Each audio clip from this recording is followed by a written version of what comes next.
Alexandre Ferreira tinha tudo. Milhares de milhões no banco, vilas em 3 continentes, poder que fazia tremer a Bolsa de Londres. Mas aquela noite de novembro, quando abriu por erro a porta do quarto da sua empregada doméstica, em vez da sua própria suíte, viu algo que nenhuma universidade de elite lhe tinha ensinado. Atrás daquela porta estava Carolina Rodrigues, 28 anos, de pé em frente a um espelho, vestindo uma das suas camisas brancas esquecidas no cesto da roupa. Não se estava a preparar para uma festa. Chorava em silêncio, segurando uma foto desbotada dos seus pais e uma carta de despejo. Quando os seus olhares se encontraram no espelho, Alexandre compreendeu que estava prestes a aprender a lição mais importante da sua vida. Uma lição sobre o valor real das pessoas, sobre a dignidade escondida atrás dos sorrisos profissionais e sobre como, às vezes, basta uma porta errada para mudar 2 destinos para sempre. A Vila Ferreira, em Cascais, brilhava de luxo frio. Vidro, aço, mármore português, 400 metros quadrados com vista para o mar. Propriedade de Alexandre Ferreira, 36 anos, diretor executivo de um fundo de investimento de 3 mil milhões de euros. Era o clássico homem que se fez a si mesmo, que passou de Coimbra a Oxford, de empregado de mesa noturno a milionário implacável. Mas o sucesso tinha-o esvaziado. As pessoas tinham se tornado contactos, oportunidades, recursos. Tinha esquecido o que significava ver realmente alguém. Carolina Rodrigues, 28 anos, trabalhava como empregada doméstica na vila havia 8 meses. Movia-se como um fantasma eficiente, invisível. Ninguém sabia que tinha sido uma estudante brilhante de arquitetura na Faculdade de Arquitetura da Universidade do Porto, que o seu projeto de tese tinha ganho prêmios nacionais, que tinha conseguido um estágio prometedor num ateliê conceituado. Depois, o AVC do seu pai operário destruiu tudo. Alguém tinha de se sacrificar pela família. Carolina escolheu a sobrevivência, enviando para casa 2.000 dos seus 2.500 euros mensais, vivendo em 12 metros quadrados na vila de um homem que ganhava numa hora o que ela ganhava num ano. Aquela noite de novembro chovia com força. Alexandre regressou tarde de um jantar de gala, distraído e ligeiramente embriagado. Na penumbra do corredor virou à direita em vez de à esquerda. Abriu a porta errada. A cena pregou-o no limiar. Quarto minúsculo. Cama individual. Livros de arquitetura empilhados. Carolina em frente a um espelho barato, vestindo uma das suas camisas brancas. Chorava em silêncio, segurando uma foto desbotada dos seus pais e uma carta de despejo. Os seus olhos encontraram-se no espelho. O terror no rosto de Carolina era puro e cru. Alexandre ficou paralisado. Pela primeira vez em anos, viu realmente alguém. Não uma empregada, mas uma mulher da sua idade que chorava num espaço que era 1/10 dos seus armários. Murmurou desculpas, mas não conseguiu ir embora. A voz saiu-lhe rouca quando perguntou algo que nunca tinha perguntado. "Está bem?" Carolina, surpreendida de que alguém lhe fizesse essa pergunta, respondeu com uma honestidade dolorosa. Não estava bem, mas amanhã seria perfeitamente eficiente. Prometia. Alexandre entrou no quarto. Reparou nos projetos de arquitetura pendurados na parede, desenhos sofisticados que mostravam talento real. Perguntou por que não trabalhava como arquiteta. Carolina riu amargamente. Pai doente, família dependente, sonhos que não pagam contas. Alexandre sentiu vergonha ardente. Ele gastava 5.000 euros em jantares esquecidos. Ela enviava para casa tudo, sacrificando tudo. Pediu para ver a carta de despejo. 3.000 euros em atraso, 2 semanas até o desastre. Tomou uma decisão instintiva. Pagaria tudo. Como oferta, não empréstimo. Carolina recusou com desespero, não queria caridade. Alexandre explicou que não era caridade, era justiça. Durante 8 meses, ela tinha tornado a sua vida perfeita sem receber verdadeiro reconhecimento. Carolina chorou lágrimas diferentes, de alívio e esperança impossível. Alexandre pediu-lhe que lhe ensinasse a ver as pessoas de novo. Ela acabava de lhe dar uma lição que Oxford nunca oferecera. Ficaram sentados em silêncio. Dois mundos separados por milhares de milhões, mas unidos por humanidade inesperada. Antes de sair, Alexandre chamou-a pelo nome pela primeira vez. Pediu-lhe para jantarem juntos na noite seguinte. Não como patrão e empregada, mas como duas pessoas que podiam aprender uma com a outra. Carolina assentiu. Alexandre fechou a porta e ficou no corredor escuro, com o coração a bater forte. Uma porta errada tinha aberto algo imenso. Na noite seguinte, Alexandre decidiu cozinhar em vez de reservar restaurantes com estrelas Michelin. No mercado da Ribeira, completamente fora do seu elemento, pediu conselhos envergonhados sobre como fazer um arroz de marisco.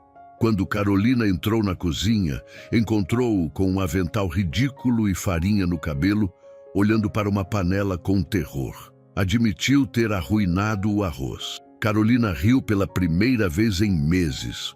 Tomou o controle, salvou o desastre, preparou uma massa perfeita.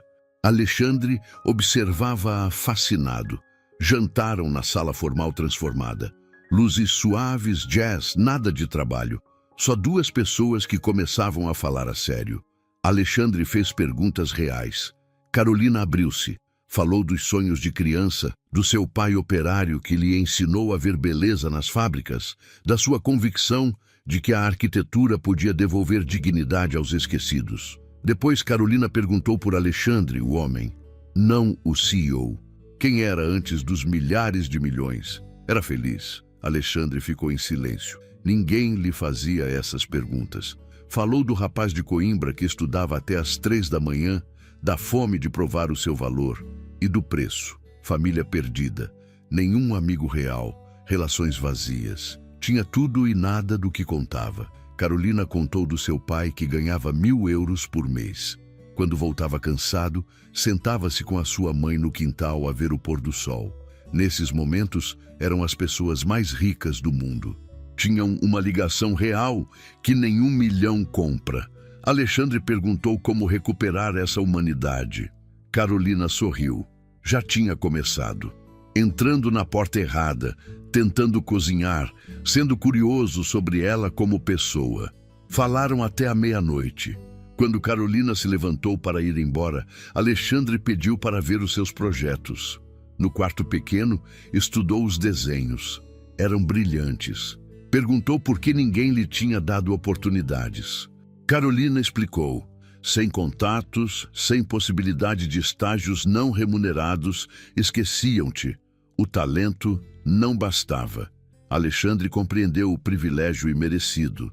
Ele tinha tido liberdade. Carolina tinha talento, mas circunstâncias que a esmagaram. Fez uma oferta.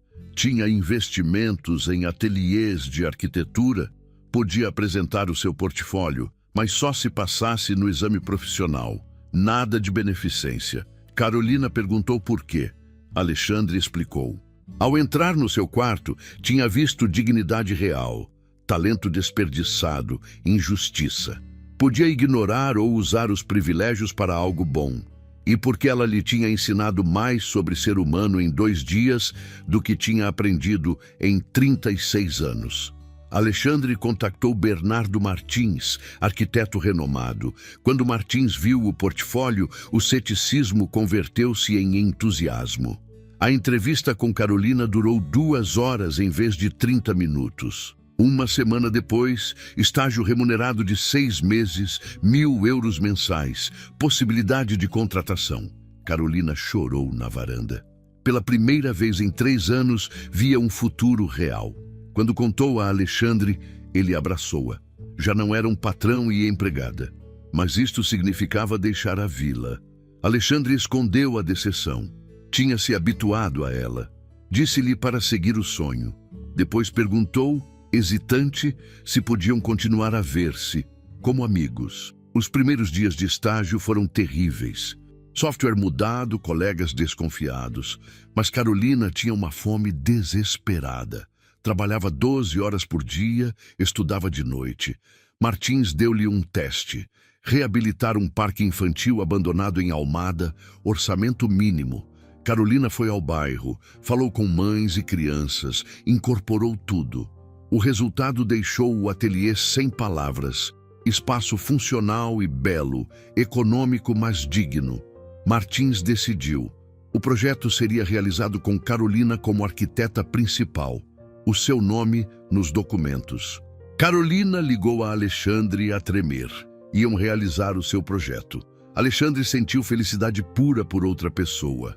Jantar em sua casa essa noite. Arroz de marisco perfeito prometido. Carolina riu. Traria a sobremesa. Essa noite foi mágica. Comeram no terraço sob estrelas raras. Falaram do projeto. Carolina disse que lhe devia tudo. Alexandre negou. Ela tinha conquistado tudo. Ele só tinha aberto uma porta injustamente fechada. Carolina explicou que essa porta estava selada e ele tinha-a visto quando era invisível. Olharam-se longamente. Algo se movia entre eles, para além da amizade. Alexandre aproximou-se. Carolina prendeu a respiração. O telemóvel tocou. Chamada urgente. Despediram-se com um abraço demasiado longo. Essa noite nenhum dormiu, pensando no outro. Estavam a apaixonar-se. A ideia aterrorizava, mas os sentimentos cresciam, impossíveis de ignorar. 4 meses depois, o parque inaugurou-se. Março frio, mas cheio de sol prometedor. O espaço abandonado tinha se convertido numa joia. Estruturas de madeira, baloiços acessíveis, bancos confortáveis, verde cuidado. Os detalhes marcavam a diferença. Murais das crianças, cantinhos para leitura, fontes. Tudo com um orçamento ridículo, tudo com inteligência e coração. As mães choravam vendo o resultado. As crianças corriam a rir, incrédulas de que algo tão belo fosse para elas. Alexandre estava lá. Tinha cancelado reuniões em Londres. Observava Carolina, que falava com os moradores. Brilhava de alegria pura. Nesse momento, compreendeu com certeza. Estava profunda, irrevogavelmente apaixonado por ela. Não era atração superficial. Era admiração total por quem era esta mulher, pela sua força, inteligência, capacidade de transformar sacrifício em beleza. Era o amor maduro que chega quando vês realmente alguém em toda a sua complexidade e pensas, esta pessoa faz o mundo melhor simplesmente existindo. Depois da inauguração, convidou-a para jantar num pequeno restaurante no bairro Alto, informal, acolhedor. Falaram do projeto, das reações comoventes. Depois, Alexandre interrompeu o fluxo. Disse que devia dizer-lhe algo importante. Se arruinasse a amizade, destruía-o, mas já não podia guardar dentro. Disse-lhe simplesmente que se tinha apaixonado por ela. Não sabia quando exatamente. Talvez aquela primeira noite, talvez durante os jantares, talvez esse dia vendo-a brilhar. Mas tinha acontecido e precisava de saber se havia, ainda que fosse, uma pequena possibilidade de ela sentir algo por ele. Carolina olhou-o com olhos lacrimejantes. Respondeu que era complicado. Aterrorizava-a. Ele tinha sido seu patrão. Tinha-a ajudado quando estava desesperada. Havia tanto desequilíbrio de poder, tanta gratidão misturada. Como podia saber o que sentia realmente? Alexandre apreciou a honestidade. Explicou como sabia com certeza. Quando pensava nela, via a pessoa que lhe tinha ensinado a ser humano, a pessoa mais inteligente que conhecia, a pessoa com quem queria falar sempre. E sim, a mulher mais bonita que conhecera, por dentro e por fora. Mas se precisasse de tempo, esperaria. E se não pudesse corresponder, aceitaria. Carolina sentiu lágrimas rolar. Não era que não sentisse nada, sentia demasiado, e isso assustava-a. Tinha medo de que fosse bom demais para ser real, de que ele acordasse percebendo que era só uma rapariga de Almada. Tinha medo de não ser suficiente para o seu mundo. Alexandre pegou na sua mão. Disse-lhe para ouvir bem. Ela era demasiado para o seu mundo superficial. tinha mais valor que todos eles juntos. E se tivesse de escolher entre esse mundo e ela, escolhê-la-ia sempre. Carolina expressou o medo mais profundo. E se não funcionasse? Perdia não só ele, mas a carreira. Alexandre prometeu solenemente. Acontecesse o que acontecesse, a carreira era dela. Os contatos eram porque merecia. Se eles não funcionassem, ele afastar-se-ia completamente. Mas suplicava-lhe que não deixasse que o medo os privasse de algo extraordinário. Carolina estudou-o longamente, viu vulnerabilidade genuína, esperança, amor verdadeiro. Tomou uma decisão arriscada, mas justa. Está bem, podiam tentar, mas devagar. Queria ter a certeza de que era real. Alexandre sorriu com alegria pura. Devagar estava bem. Tinha esperado 36 anos por algo verdadeiro. Podia esperar o necessário. Quando saíram, Alexandre beijou-a pela primeira vez. Um beijo doce, respeitoso, carregado de promessas. Os meses seguintes foram intensos. Alexandre conheceu os pais de Carolina em Almada. O seu pai, fraco, mas com olhos lacrimejantes, pediu-lhe que cuidasse da sua menina.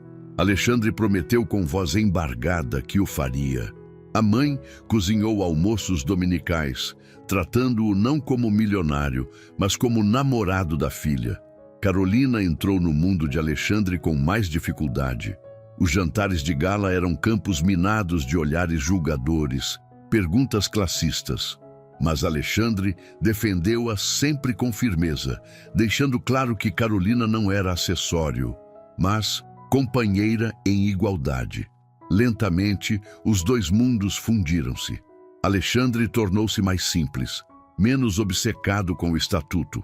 Passava domingos em Almada, jogava cartas com o pai de Carolina. Carolina tornou-se mais segura. Compreendeu que o seu valor não dependia da aprovação da elite. Um ano depois daquele primeiro jantar, onde Alexandre tinha confessado os seus sentimentos, enfrentaram a primeira crise devastadora. O pai de Carolina teve uma recaída grave, um segundo AVC que o deixou parcialmente paralisado. As despesas médicas explodiram. Fisioterapia especializada, equipamentos caros, assistência domiciliária 24 horas. A mãe de Carolina não podia gerir tudo sozinha. Carolina encontrou-se perante a escolha mais dolorosa da sua vida pela segunda vez. Devia voltar à Almada a tempo inteiro para cuidar da família, sacrificando de novo a carreira que finalmente descolava. Acabava de receber uma promoção no ateliê. Trabalhava em 3 projetos importantes. Tinha começado a construir um nome respeitado no mundo da arquitetura social portuguesa. Mas família era família. Sempre. Não havia escolhas possíveis. Ligou a Alexandre a chorar uma noite, incapaz de esconder o desespero. Explicou-lhe a situação com voz partida. Ele ouviu em silêncio absoluto até o final. Depois, disse algo que a chocou completamente. Casarem-se imediatamente. Carolina julgou ter ouvido mal através das lágrimas. Pediu que repetisse. Alexandre repetiu com voz firme e segura. Deviam casar-se o quanto antes. Explicou rapidamente antes que ela pudesse interpretar mal. Não era um capricho romântico, nem um pedido improvisado. Era prático e sentido ao mesmo tempo. Se estivessem casados legalmente, ele podia cobrir todas as despesas médicas do pai sem problemas burocráticos. Podiam contratar a melhor assistência disponível a tempo inteiro. Carolina não tinha de sacrificar a carreira que tinha construído com sangue e sacrifício. Sabia o que ela estava prestes a objetar. Conhecia-a suficientemente agora, que era demasiado, que não podia aceitar, que não queria casar-se por dinheiro ou conveniência. Mas explicou-lhe com paixão que não era por dinheiro ou conveniência no sentido que temia. Era porque a amava com todo o seu ser e queria construir uma vida juntos de qualquer maneira, mais cedo ou mais tarde. Esta era simplesmente uma excelente razão para fazer agora, em vez de daqui a 2 anos, quando os tempos fossem mais confortáveis. E, sobretudo, era egoísta nisto. Queria casar-se com ela porque não conseguia imaginar a sua vida sem ela. Queria ajudar a família dela porque era a sua família agora. E queria que ela tivesse a carreira que merecia, sem ter de escolher cruelmente entre sonhos e dever familiar. Carolina chorou ainda mais forte, mas eram lágrimas diferentes e complicadas. Não sabia se eram lágrimas de alívio, de amor, de medo, de gratidão, ou todas juntas num emaranhado impossível de separar. Objetou fracamente que era demasiado, que não podia pedir-lhe um sacrifício tão enorme. Alexandre corrigiu-a com doçura. Não estava a pedir nada. Ele estava a oferecer livremente e era completamente egoísta nisto. Queria casar-se com ela porque ela o tinha tornado humano de novo, porque o fazia rir realmente, porque acreditava nele de formas que iam para além dos seus milhares de milhões. Queria que a família dela estivesse bem porque amava-a e tudo o que vinha com ela. E queria que ela pudesse usar o seu talento extraordinário sem ser esmagada por circunstâncias injustas. Carolina aceitou finalmente com voz trêmula. Não porque precisasse desesperadamente do seu dinheiro, mas porque compreendeu que ele precisava de poder ajudar, usar os seus privilégios para algo profundamente significativo em vez de só acumulação. E porque o amava de forma que a assustava pela sua intensidade. Casaram-se 3 meses depois, numa cerimônia que chocou todos os conhecidos ricos de Alexandre. Não num palácio de luxo, não numa localização luxuosa que os seus colegas CEO esperavam. Casaram-se no pátio do prédio popular de Almada, onde Carolina tinha crescido, onde tinha brincado em criança, onde os vizinhos a tinham visto crescer. Os vizinhos que a tinham conhecido, menina com os joelhos esfolados, agora assistiam ao seu casamento com lágrimas de alegria genuína, trazendo pratos feitos em casa e decorando o pátio com luzes simples. O pai de Carolina, em cadeira de rodas, mas com os olhos lacrimejantes de orgulho impossível de conter, acompanhou-a ao altar improvisado, feito de flores silvestres. Alexandre vestia um fato simples, sem marcas ostensivas, nada que fizesse os seus sogros sentir-se inadequados. Carolina tinha um vestido vintage dos anos 60, encontrado na Feira da Ladra, e alterado perfeitamente por uma modista local, mais bonito e significativo que qualquer Vera Wang de 30 mil euros. Depois do casamento, Alexandre fez algo que mudou a sua reputação completamente. Anunciou a criação de uma fundação de 10 milhões de euros, dedicada especificamente a apoiar jovens talentos provenientes de meios econômicos desfavorecidos nos campos de arquitetura, design, arte e ciências sociais.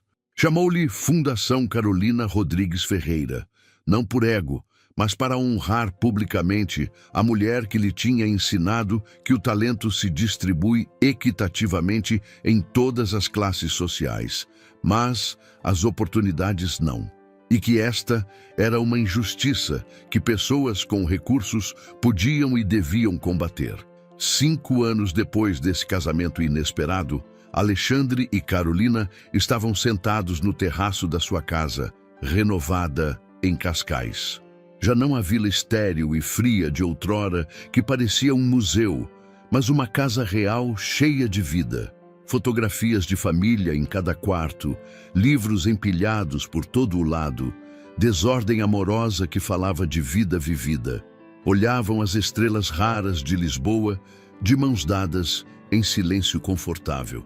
Carolina quebrou o silêncio, perguntando se ele pensava ainda naquela noite fatídica, quando tinha entrado por erro no seu quarto, mudando ambas as vidas irreversivelmente. Alexandre riu docemente, dizendo que pensava nisso literalmente todos os dias. Tinha sido a porta errada mais certa que alguma vez abrira em toda a sua vida. Carolina apoiou a cabeça no seu ombro. Disse que não acreditava que tivesse sido um erro no sentido clássico. Acreditava que tinha sido graça, não religiosa ou mística, mas graça humana simples. O momento em que o universo o tinha posto em frente ao que precisava desesperadamente de ver para salvar-se de si mesmo. Alexandre assentiu pensativo. A sua vida tinha mudado completamente de formas que nunca teria imaginado. Tinha reduzido drasticamente as horas de trabalho obsessivas. Agora passava tempo real com Carolina, com os sogros que considerava família verdadeira, com os jovens da fundação a quem orientava pessoalmente. Tinha aprendido a cozinhar realmente bem, a rir livremente sem calcular impressões, a chorar sem vergonha quando as emoções o dominavam. Tinha aprendido o que significava ligação humana autêntica. Carolina tinha se tornado numa das arquitetas sociais mais respeitadas, não só de Portugal, mas da Península Ibérica. Tinha desenhado intervenções de reabilitação em 12 bairros populares de diferentes cidades, sempre com a sua filosofia inquebrantável. Dignidade, beleza acessível, participação ativa da comunidade nos processos de decisão. Os seus projetos ganhavam prêmios nacionais, não por luxo ou inovação técnica, mas por impacto humano mensurável. Mas mais importante que qualquer sucesso profissional, tinham construído uma relação baseada em reciprocidade autêntica e paritária. Não benfeitor e salva, não patrão e empregada, não rico que ajuda pobre.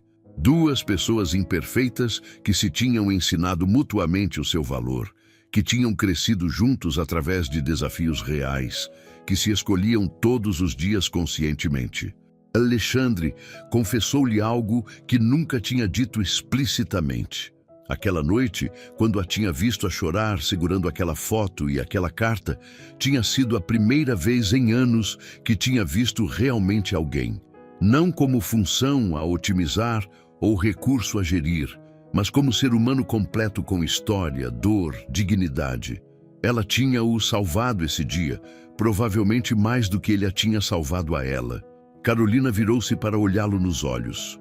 Disse-lhe que ele a tinha visto quando o mundo inteiro a tratava como invisível. Tinha-lhe dado dignidade, reconhecendo o seu valor quando se sentia humilhada e reduzida, não com o dinheiro. Isso veio depois, com o olhar, com aquela pergunta simples mas revolucionária. Está bem? Aquela pergunta tinha-lhe mudado a vida, mostrando que alguém via a pessoa por trás do papel. Beijaram-se docemente. Um beijo que sabia há anos de crescimento partilhado, de tempestades enfrentadas juntos, de amor que não tinha nascido de circunstâncias perfeitas de conto de fadas, mas de vulnerabilidade recíproca e escolha consciente.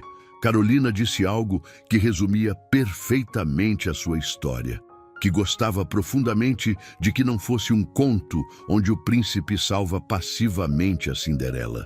Era uma história onde duas pessoas imperfeitas se tinham salvado mutuamente ativamente. Alexandre concordou completamente. Ela tinha lhe ensinado a humanidade que tinha perdido. Ele tinha lhe dado oportunidades que merecia, mas que lhe tinham sido negadas. Mas ambos tinham tido de crescer dolorosamente, mudar profundamente, enfrentar os seus próprios demônios escondidos. Não tinha havido salvador e salva. Só dois seres humanos que tinham construído algo bonito e raro juntos, através de compromisso diário. Aquela noite, enquanto Lisboa dormia tranquila abaixo deles e as luzes da cidade brilhavam como estrelas caídas, Alexandre e Carolina ficaram no terraço a falar de futuro, dos novos projetos de Carolina para um centro comunitário integrado numa periferia esquecida, dos planos de Alexandre de expandir a fundação por toda a Península Ibérica e talvez para além, da possibilidade de terem filhos algum dia, de transmitirem não riqueza material, mas valores sólidos e amor pela humanidade. E pensaram ambos, sem necessidade de dizê-lo em voz alta, na porta errada que se tinha tornado a porta mais certa, no erro que tinha sido graça inesperada, no momento preciso em que dois mundos completamente diferentes se tinham encontrado e, em vez de chocarem destruindo-se, tinham aprendido uma dança nova e bonita juntos. Porque às vezes basta uma porta errada, um momento de vulnerabilidade partilhada, para mudar 2 vidas para sempre. Porque no final, não é o dinheiro que nos faz ricos, mas as ligações humanas autênticas que construímos. Não é o sucesso exterior que nos completa, mas a capacidade de ver e valorizar a humanidade nos outros. E às vezes, as lições mais importantes chegam-nos das pessoas que menos esperamos, nos momentos mais inesperados. Carolina e Alexandre demonstraram que o amor verdadeiro não se constrói sobre a diferença de estatuto, mas sobre o reconhecimento recíproco do valor humano. E que quando estamos dispostos a ver realmente o outro, para além das etiquetas e dos papéis e das aparências superficiais, podemos descobrir algo extraordinário que transforma ambos para sempre.